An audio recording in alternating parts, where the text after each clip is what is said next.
جب کبھی ایسا ہو کہ آپ کے ذہن میں کوئی سوال ہو تو آپ اس کا جواب معلوم کرنا چاہ رہے ہوں اور پھر اچانک سے آپ کی آنکھوں کے سامنے قرآن پاک کی کوئی آیت آ جاتی ہے یا پھر کوئی اچھی بات جس سے آپ کو آپ کے سوال کا جواب مل جاتا ہے، یا آپ کا دل بہت اداس ہو اور آپ کسی سخت پریشانی میں مبتلا ہوں اور اچانک سے آپ کے سامنے قرآن پاک کی کوئی آیت آ جاتی ہے جس سے آپ کی ساری پریشانی زائل ہو جاتی ہے، جیسے کہ تپتی دھوپ میں اچانک سے ٹھنڈی ہوا کا جھونکا۔ کیا یہ محض اتفاق ہے؟ نہیں، بلکہ اللہ تعالی ہمیں حوصلہ دے رہے ہوتے ہیں کہ غم نہ کرو، بے شک میں تمہارے ساتھ ہوں۔ اس وقت میری آنکھوں میں آنسو آ گئے جب خدا نے مجھ سے پوچھا،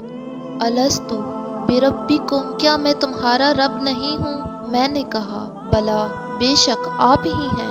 اس پر خدا نے بڑے لاڈ سے کہا، فَأَيْنَ تَذْهَبُونَ، تو پھر کدھر جا رہے ہو مجھے چھوڑ کر؟ جب ہم سخت پریشانی میں ہوتے ہیں، ہمیں امید کی کوئی کرن نظر نہیں آ رہی ہوتی، تو اللہ تعالیٰ فرماتے ہیں، لا تقنطوا، لا تقنطوا من رحمت اللہ، اللہ کی رحمت سے نا امید نہ ہو۔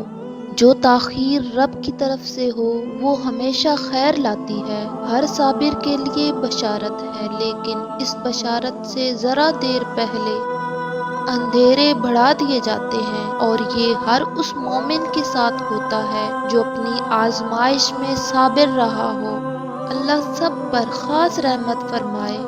جب کوئی ہمارے ساتھ ظلم یا زیادتی کرتا ہے تو دل میں سوچتے ہیں نا کہ ہمارے ساتھ انصاف کیوں نہیں ہو رہا۔ اللہ تعالیٰ قرآن پاک میں ہم سے فرماتا ہے، وَمَا كَانَ رَبُّكَ نَسِيًّا، اور تیرا رب تجھے بھولنے والا نہیں۔ درخت سے گرنے والا کوئی پتا ایسا نہیں جس کا علم اللہ کو نہ ہو، تو پھر وہ رحمان ذات آپ کی نم آنکھوں کو کیسے بھول سکتا ہے؟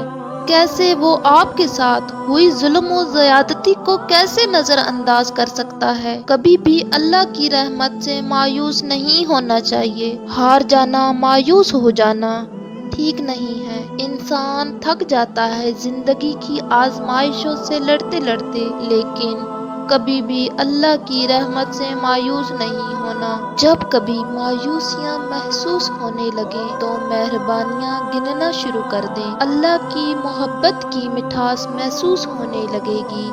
کبھی بیٹھے بیٹھے خود سے وحشت ہونے لگتی ہے کہ ہم کس راہ پر جا رہے ہیں، کچھ خبر نہیں۔ اکثر یوں لگتا ہے گمنام منزل ہے اور ہم بھٹک رہے ہیں۔ زندگی بے مقصد لگنے لگتی ہے، خود پر ضبط ٹوٹنے لگتا ہے، عجب سی ویرانیوں میں کھو جاتے ہیں، بے وجہ خود کو کوستے ہیں، روح میں ایک عجب سی اضطرابی چھا جاتی ہے، یوں لگتا ہے دل ایک ایسا جزیرہ ہے جس کے کونے کونے پر اداسی اور بے چینی کی دھول جمی ہے۔ مگر پھر جب اذان کی صدا آتی ہے، حی علی الفلاح کی آواز کانوں میں گونجتی ہے، تو اس پاک ذات کی موجودگی کا شدت سے احساس ہوتا ہے۔ پھر ہم اپنے سارے معاملات اس ذات کے سپرد کر دیتے ہیں، تب روح کو کچھ چین نصیب ہوتا ہے، کیونکہ سکون صرف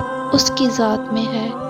قرآن پاک میں اللہ تعالیٰ ارشاد فرماتے ہیں، اے نبی صلی اللہ علیہ وآلہ وسلم، آپ کہیے، اے میرے وہ بندو جنہوں نے اپنی جانوں پر زیادتی کی ہے، اللہ کی رحمت سے مایوس نہ ہونا، یقیناً اللہ سارے گناہ معاف فرما دے گا، یقیناً وہ بہت بخشنے والا، نہایت رحم کرنے والا ہے۔ ایمان کا لیول ایک سا نہیں رہتا، ہر انسان روز کئی مراحل سے گزرتا ہے، کوئی بہت آگے ہوتا ہے، کوئی درمیان میں اور کوئی شروع کے مدارج میں۔ بس نسبت قائم رہنی چاہیے۔ اللہ سبحانہ و تعالیٰ کے راستے پہ بھاگ نہ سکیں تو چل لیں، چل نہ سکیں تو خود کو گھسیٹ لیں، مگر راستہ نہ بدلیں۔ ہمیں ایسا لگتا ہے کہ اللہ صرف ہمیں تکلیف دیتا ہے، اللہ کو ہم نظر ہی نہیں آتے۔ استغفر اللہ، ایسا ہرگز نہیں ہے۔ امام شافعی رحمۃ اللہ علیہ فرماتے ہیں، قرآن مجید میں ایک ایسی آیت بھی ہے جو ظالم کے دل میں تیر اور مظلوم کے دل پر رکھا ہوا مرہم ہے۔ سننے والوں نے پوچھا، وہ کون سی؟ آپ نے فرمایا، وَمَا كَانَ رَبُّكَ نَسِيًّا، اور تیرا پروردگار بھولنے والا نہیں۔ کیوں پریشان ہوتے ہو؟ اگر کوئی تمہارے ساتھ زیادتی کر کے خوش ہے تو کیا تم نے سنا نہیں؟ وَمَا كَانَ رَبُّكَ نَسِيًّا، اور تیرا رب بھولنے والا نہیں۔